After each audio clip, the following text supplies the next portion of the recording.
Most of us think we know our values because we can name beautiful words: freedom, loyalty, honesty, peace, ambition, or even religious labels like Muslim or Christian. But the real question is not which words sound like you. The real question is which values are actually running your life when you're tired, lonely, flattered, tempted, broke, in love, single, or afraid of disappointing people. Because sometimes the value you claim is freedom, but the value you are living is actually approval.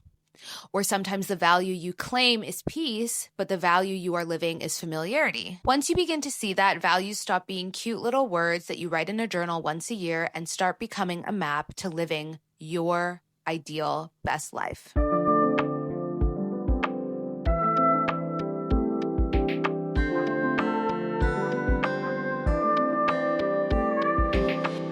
Good morning, and happy Thursday. Welcome back to the Sage Sorority. How are we all doing, guys? I hope you are having an amazing week and an amazing month. Happy May. I went to the Start With Yourself book tour. That was on the 30th, so I was talking to you guys that day. I had a transportation day from hell. The tube was on some serious BS. I thought I was going to be late. Thank God the show started late. I got there just in the nick of time. I've never been to Hackney Empire before. TBH, not in a rush to go back. The seats are so uncomfortable. And I know that these are like antique halls. Like, I get it. Wow, so uncomfortable. Like, my knees, I'm not even tall. Like, I'm 5'5", and my knee was thoroughly smushed against the seat in front of me. But I totally understand why she held it there. Obviously, she's from East London. It was cute. It was fun. She brought out Jay Shetty. Listen, Emma Grede has friends, okay? Every book tour has had incredible guests, incredible co-hosts, and I knew she'd have someone. I did not think she'd have Jay Shetty, which was very fitting. I know that he's got his own controversy, but it was nice having the two of them up there. Obviously, he's going to ask different questions and have a different perspective, which I thought was really fun and really cool. And then he literally left, and then she hosted the rest of the show by herself. I thought it was great. I would probably change things in the future. Definitely a different venue. And I like when book tours or shows with authors, when they do an interval or some sort of intermission, and then they give you a chance to submit questions.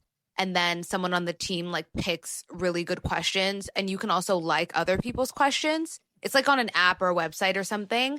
So then more popular questions get answered rather than select people that were pre-chosen to go up to the podium, because some of the questions I didn't find were that great, and I don't think she answered very many. I think she answered like maybe 3 or 4. So yeah. But the crowd was very feminine heavy. The girls came out for Emma, honey, okay? All women from all different types of backgrounds and ages. It was really nice to see. And we did end up getting the actual physical copy of the book, which was nice. Usually when you're buying book tour tickets and you buy your ticket, they tell you if you get the book, but it didn't tell you that. It just said admission. So I thought we weren't going to get it, and we did, which was really nice. I will say though, I love that Start With Yourself has become like this brand that she's kind of taken on rather than your simple standard run-of-the-mill book tour. And she has merch, but the merch needs work. So if anyone that listens to me knows Emma or knows who's making her merch or knows someone who can plug something, the merch needs work, because I think there's a lot of opportunity. And I went to the merch table looking to buy something. I am the best consumer. Like, I'm such a sucker for things, especially anything that ties to an experience. And I thought that they were going to have the crew neck that I've seen her wear before that says SWY, just plain gray with the black SWY. And I thought they were going to have that, but they didn't have that. They had like stickers, a very bland tote bag. I'm not a tote bag girl. Like, I'm not buying tote bags, and candles, but didn't really fit the vibe. And that was really it. And I was like, no, but like, where is the hoodie? Where is the crew neck? So I kind of missed that. I wish they had that. I know they had journals, but again, it was no. So yeah, I was a bit bummed by that. So if you know, tell a friend, tell Emma that merch is a great opportunity, because I wanted to buy and it wasn't popping. Anyways, if you haven't read the book, you should read the book. This is not a book review podcast, but you guys know I love to read, and I'm a fan of the girlies reading. So the more people with a book in their hands, the more people exploring their idea of media and the type of information they consume, that is a good thing in my books. And I loved taking the tube home and seeing all the women that had the book in their hand. I thought it was so cute. And visually, that's exactly what she wanted, right? So I thought it was well done in that respect. Anyways, in the meantime, between time, it is episode 62, how to choose your core values and actually live by them. And going through them is something that I've done in therapy. And if you've been in therapy for quite some time, you've probably done it with your therapist at some point or another. But I thought that it was a good self-concept identity episode for you guys because your values are like your North Star. And it's really easy to make decisions and go through in your life when you know what your values are and you're able to articulate them. I feel like a lot of people say they know them, but if you had to get them to articulate, they would probably be confused. And this is what this episode is all about. And before we get into today's episode, welcome to the Sage Sorority. This is the podcast for thoughtful women in their 30s and 40s who are done outsourcing their lives to other people's expectations and very unnecessary, unwarranted opinions.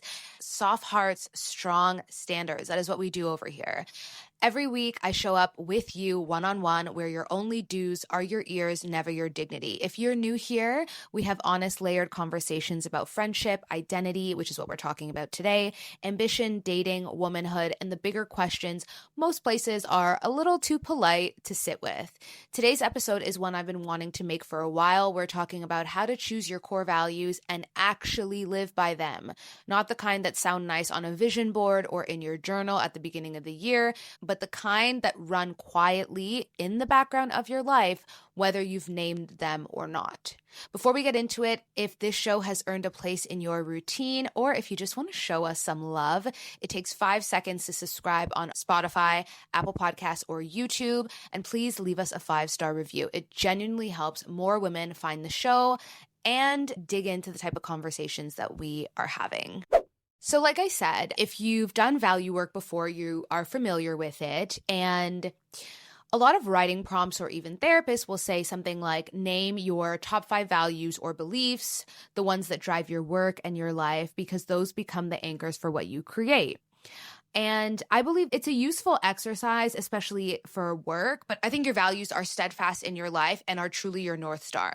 Value clarification is something, like I said, therapists and coaches use all the time. The way it usually works is you're given a very long list of words, and I will link a list of values in the show notes for you guys because there are quite a lot, and you're asked to usually narrow it down to a handful that feel like yours, anywhere from 6 to 8, no more than that. And it's not words that you admire, and it's not words that you think you embody. It's actually the ones that you really want to, not the ones you were raised to, the ones you would actually defend when there's real stakes attached. And what I want to do in this episode is give you a method for doing that work for yourself. By the end of the episode, you should be able to pick 6 to 8 core values that can guide your life right now. Not necessarily forever, not necessarily in 10 years, and not the life you used to have. And it's not so dramatic that you can't switch, but for the chapter you're in, the one you're currently living, because each chapter deserves clarity in your life, even if this one looks different from where you came from and ultimately where you're going.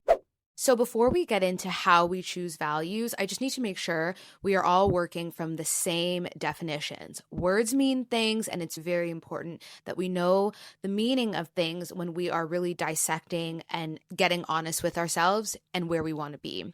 And I think one of the reasons women struggle to name their values is that we mix them up with other things, and those other things, in my opinion, are often goals, preferences, and definitely in the age of social media, aesthetics. So let's discuss. A goal is something you want to achieve, okay? Buying a house, buying a flat, growing my podcast, getting the job, getting married, earning more money. A goal has a hard and fast finish line, right?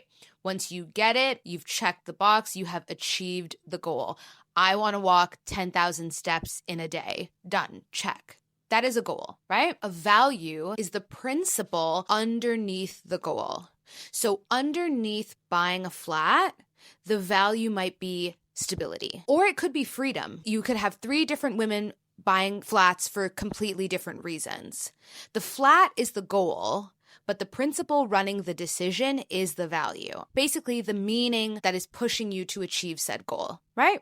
Let's just say you're like, I'm a single mother. I want to earn 500K this year.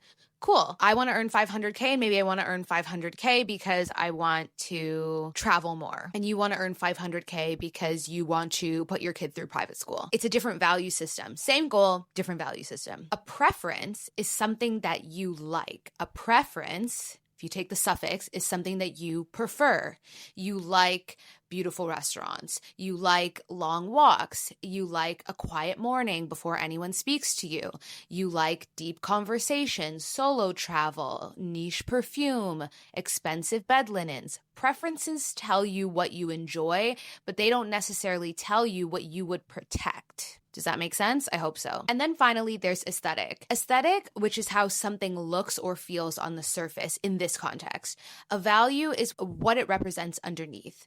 So this is the one that trips up, I think, our generation and our current world the most, because we live in an era where aesthetic, unfortunately or fortunately, depending how you look at it, is currency. I would argue it always has been, but now that currency is wider spread and available to more people, thus it leads into other issues, but also other benefits. Anyways, different conversation for a different day.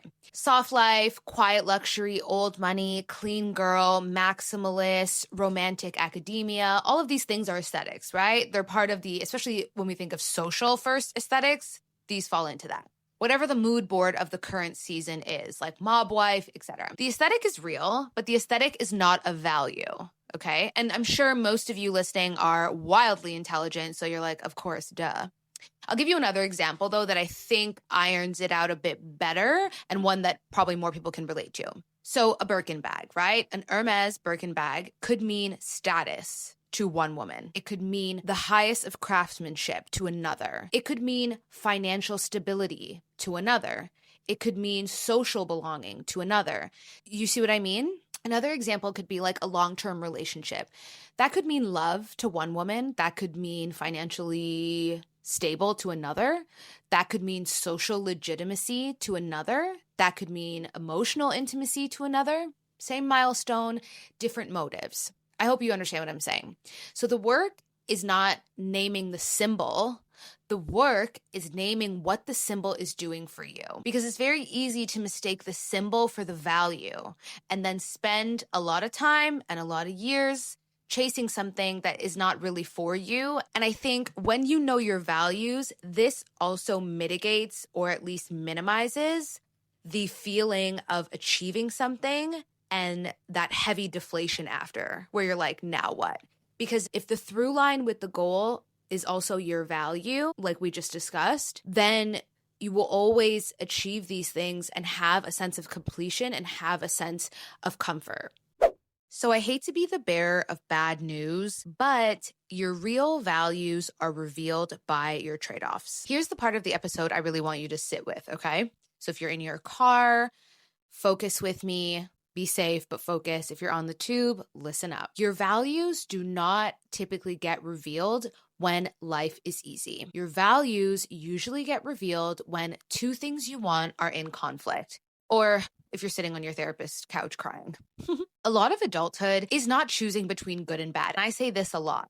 And speaking of sitting on your therapist's couch, it was a therapist a few years ago that revealed to me that sometimes you're not choosing between right and wrong. You're choosing between good and bad. You're choosing between two maybes or two neutral decisions or two shitty ones. And when you hear that, you're like, yeah, duh. But in the context, it really revealed to me that I was searching for a silver lining that essentially wasn't there. It was very freeing at the time. So I'm hoping it will land for one of you as well. Anyways, back to what I was saying. A lot of adulthood is not choosing between good and bad. A lot of adulthood is choosing between two values that both matter and deciding which one gets to lead in this moment or in this season. So let me walk through a few of the trade-offs I see that come up most in my community, and maybe you can relate. Peace versus comfort, aka familiarity. This one is very common and usually ties into relationships, but can also tie into work. You say you value peace, and I don't know anyone that doesn't, but then you stay in situations that actively drain you because you know how it works. You don't have to try something new. And again, that sunk cost fallacy that I swear to God is the downfall of any woman going through something. The unknown feels harder than the known dysfunction. And that's because our brain likes patterns, our brain looks for patterns, and our brain likes comfort. Even if within that comfort, there's chaos, because our brain likes to know what is around the corner. That is just how our brain likes to function. But the thing is, what you're actually choosing in those moments is not peace. It is familiarity. You're not choosing the peaceful life that you so desperately crave, that you so desperately shout from the rooftops that you want. Another one is freedom versus approval. This is a big one, especially for anyone who's trying to create something, actively creating something.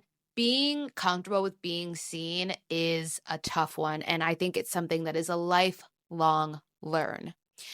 You say you value freedom, and I will tell you guys, full disclosure, that I've done this values exercise a few times, and I think the last time I did it was last year, but I've known for a very long time that freedom is very high up there for me. My Venus is also in Sage, so I think that says something about me, LOL, for all my astrology girlies out there, but freedom is huge for me. And I can go so far as to say why I feel that way. I think as a child, I felt very restricted. I felt very smart, slightly misunderstood, and I always felt very caged as a kid. I didn't rebel, but I always wanted more freedom than I had, and this has not gone anywhere. Freedom is so big for me in my life.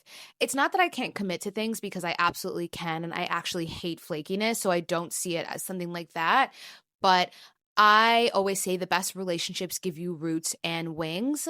I love having freedom in small ways and in big ways. So that is something that I know is one of my biggest values. And people can hear that and think I'm flighty or anything, but couldn't be further from the truth. So it's just so interesting how our desire, or my desire, I should say, for freedom can sometimes conflict with the sense of feeling approved, right? So for example, I say I value freedom. I want to live on my own terms.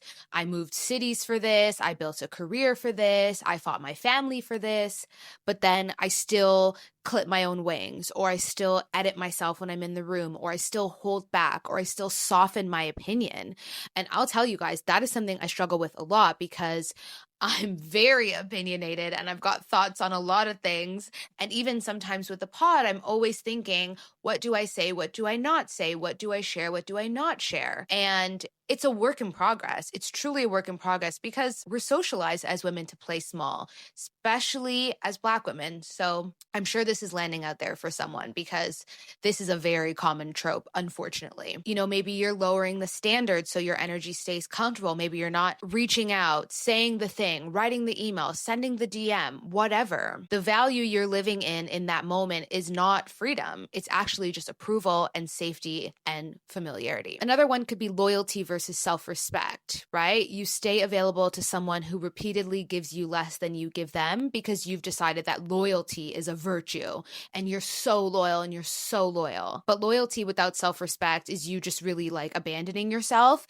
aka people pleasing, and you're dressing it up as something nicer because loyalty sounds good, right? Who doesn't want to be loyal? Who doesn't want loyal people in their corner? The question is, what are you consciously choosing and what are you running after? Because that will tell you what your value might actually need to be. Beauty versus practicality. You dismiss the things that make your life feel rich because they seem frivolous. Fresh flowers, a slow morning, dinner with one person instead of a group.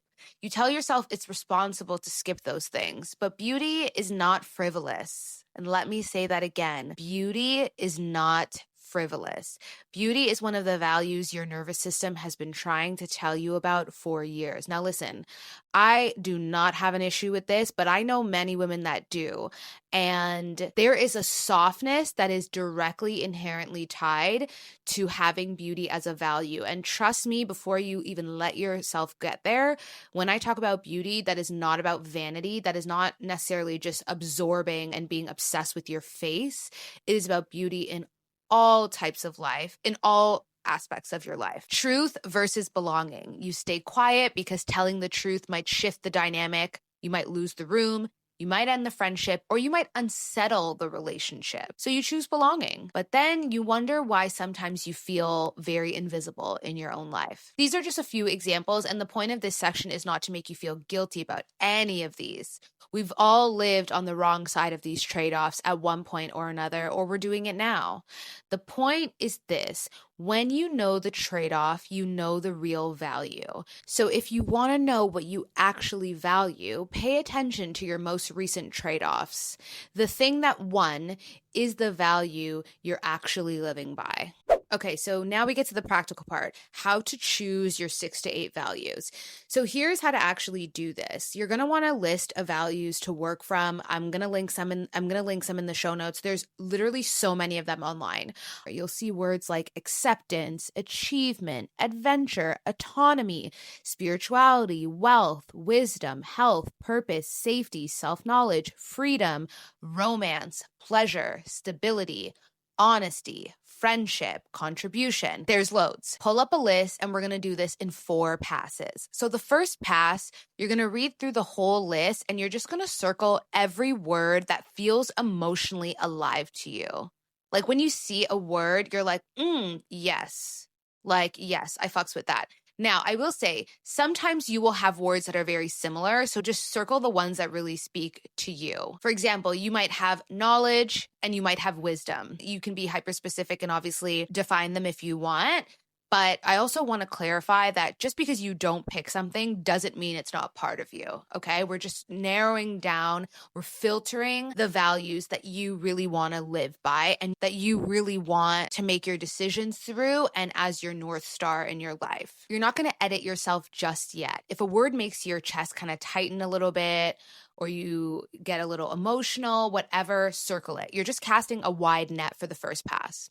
Then the second pass, you're going to go through your circled list and cross out every value you like in theory, but rarely choose in practice. This is where you're going to get radically honest with yourself. We've all got values that we admire from a distance. Discipline, minimalism, service, whatever it is to you, if you don't actually live it, take it off the list. For me, like minimalism, as much as that sounds like a great idea, it's just never going to be me. There's no point in even trying to go down that road. It feels like I'm going against myself. So it's a no. You know what I mean? Then the third pass, you're going to look at what's left and ask yourself, which of these feel inherited? Meaning, which ones were you praised for, rewarded for, expected to perform? Maybe you grew up in a family where ambition was the only value rewarded. Maybe you grew up in a culture where service to others was a non-negotiable. Maybe you were the smart one, so intellect becomes your default value. Inherited values are not automatically wrong, but you should know which ones are yours and which ones were handed to you. Mark the inherited ones with a question mark. They're not wrong. They're not right. They just require a little asterisk beside. Then the fourth pass, you're going to pick 6 to 8 values you want in this chapter of your life to be built around. Again, it's not about forever. It's about this chapter. If it makes you feel better, you can do them annually. So this can be for the remainder of 2026. What do you want the next 6-7 months to look like? And which values do you want the next 6-7 months to be built around? And then this is the part that most people skip, which is also the part of the exercise that actually works. You're going to define each value in your own language. Because obviously value can mean different things to different women, right? So for example, freedom. For one woman, freedom means living abroad. For another, it means not being micromanaged at work. For another, it means having her own money.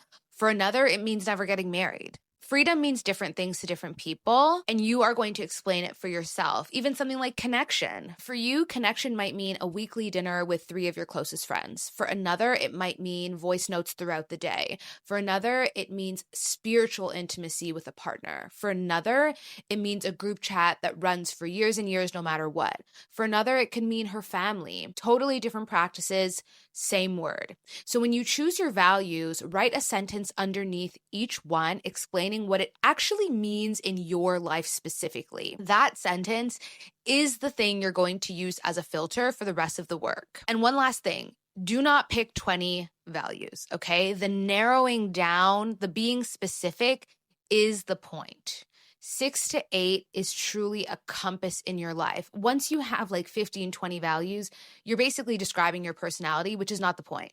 It's to help you lead yourself to better decisions, filtering, and making grand and small decisions easier in your life. Amazing. So now we have our values. Love that for us. And now this is where the tough love kind of comes in. So this is the section that's going to kind of make you sit up a little straight, because once you choose your values, this is where your life kind of starts to tell on you a little bit, and hopefully in a good way, but we always have room for improvement, right? So I want you to pick 5 areas of your life and just do a quick little audit. Friendship, dating, work, money, creativity. You can do more if you want, but those 5 usually cover it. You can also add in spirituality as well. Friendship. If your values are depth and reciprocity, are you actually investing in women who can meet you there? Or are you over-functioning in friendships that keep you emotionally hungry? Are you the one always reaching out, always remembering, always holding the calendar, always carrying the emotional load? Are you the one that's always receiving, never extending? You can't be a taker and not a giver, and you can't only be a giver and not a taker in any relationship. There has to be balance and reciprocity for everyone to feel safe, secure, and happy. Because if depth and reciprocity are your values, the way you're showing up in some of these relationships can be a contradiction of your own filter. Then we get to dating. If your values are devotion, safety, self-respect, are you choosing situations where those values can exist? Are you walking away if situations or things come up that grate against your values? Are you mistaking intensity for intimacy? Intensity feels like devotion in the early days because it has similar bandwidth, similar heat. But intensity is unstable. Devotion is consistent. It's steadfast. If devotion is what you actually value, then anything that runs hot in the beginning and then disappears for a week is misalignment, and that is not a love story. I could write a whole book on this, but we'll just leave it there. What about work? If your values are autonomy, excellence, financial stability, are you building a work life that supports those? For example, autonomy, in addition to freedom, is one of my high values. Autonomy, especially in work, is very important to me. Regardless of my role, I need to have a decent level of autonomy in what I do. I don't really want to work in a role where I'm dependent on other people for my success. I like having things and areas that I manage myself. These are things that are really important to me and yield the highest level of work, in my opinion. That's just to give you guys a real life example. Or are you accepting chaos because it flatters your usefulness? This is something I cannot do. Even if I can feel useful, I absolutely hate chaotic energy. I don't like when a tight ship is not being ran. And for me, I like to plug as many holes as possible. This is how I am when it comes to work. A lot of high-functioning women are not necessarily addicted to work, they're addicted to being needed. And this is really true because you see it echo in their personal life. Being needed feels close to being valued, but it isn't the same thing. If autonomy is your value, for example, you have to design for it and you have to push for it because nobody is going to hand it to you. Next, we get into money. If your values are beauty and freedom, do your spending habits actually support those? Or are you leaking money on things that don't make your life feel beautiful and free? This is not about frugality, and this is not me lecturing you. This is a values discussion. Beauty as a value might mean fresh flowers every week, or beautiful silk flowers that you never have to replace. The nicer candle, taking your time to actually eat your lunch. It does not necessarily mean a fast fashion haul that sits in your wardrobe with tags on. That's not necessarily what I'm saying, although maybe that works. I don't know. Freedom as a value might mean an emergency fund that lets you walk out of a job. Maggie Sellers-Ream, the host of Hot Smart Rich podcast, says women are getting fuck it money, and they're getting fuck it money because they want to walk away from bad situations at any time. And it's true. That's why I love that saying, you don't need a boyfriend, you need more money, because there's so much truth to it. It just might mean beauty and freedom in your own decision making and your ability to make new decisions at a moment's notice. Then we get to creativity and also content. And this is really for women who are listening who are building something. If your values, let's say, are wisdom, depth, and taste, does your content reflect that?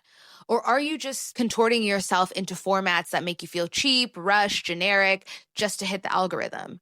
Trends will always be louder. Trends will always be faster. Trends will rarely, though, be in alignment with values that make you actually proud of what you're putting out. Don't forget that. That's a big one for my content creators. Here's the emotional payoff. Your values should not just describe the woman you want to be. Your values should also protect the woman that you are becoming. They are a filter, truly, truly a filter for your life, not a fantasy. And if your values and your life don't currently match, that's genuinely useful information because it's not a failure.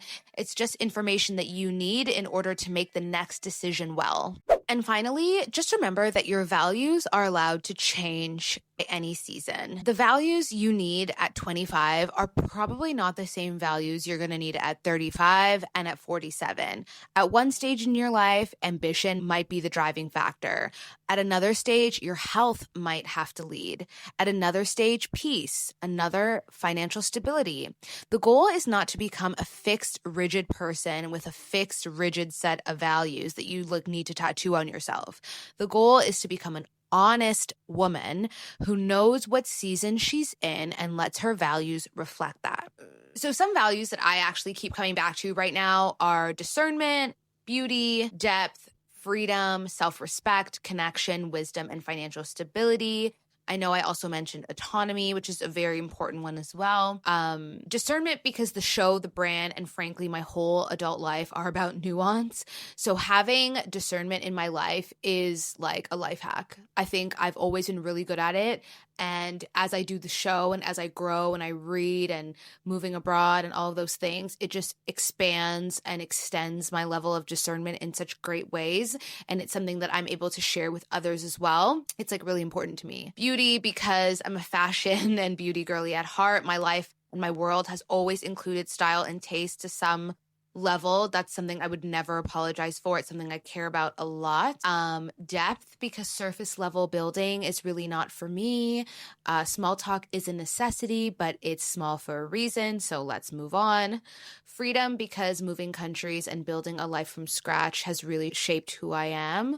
Like I said, I love relationships that give you roots and wings. Even in the confines of a relationship, I need to feel like I can be myself. All of these things are super important to me. And if you know me in real life, none of this comes as a surprise. Self-respect, because no relationship, no friendship, no room is ever worth abandoning myself. I haven't always been good at this, but I've gotten better with age.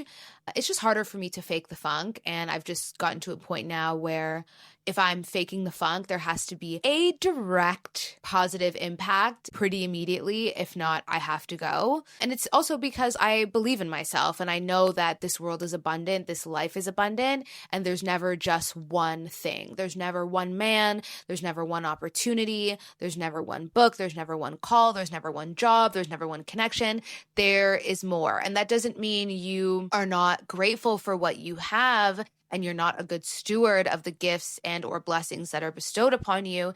It just means that you believe what is not for you and you don't have to force it. Connection, because sisterhood is the foundation of everything I do. It's my life on and offline, and I love women. I love being friends with them, and they make my life wholly better in every single way.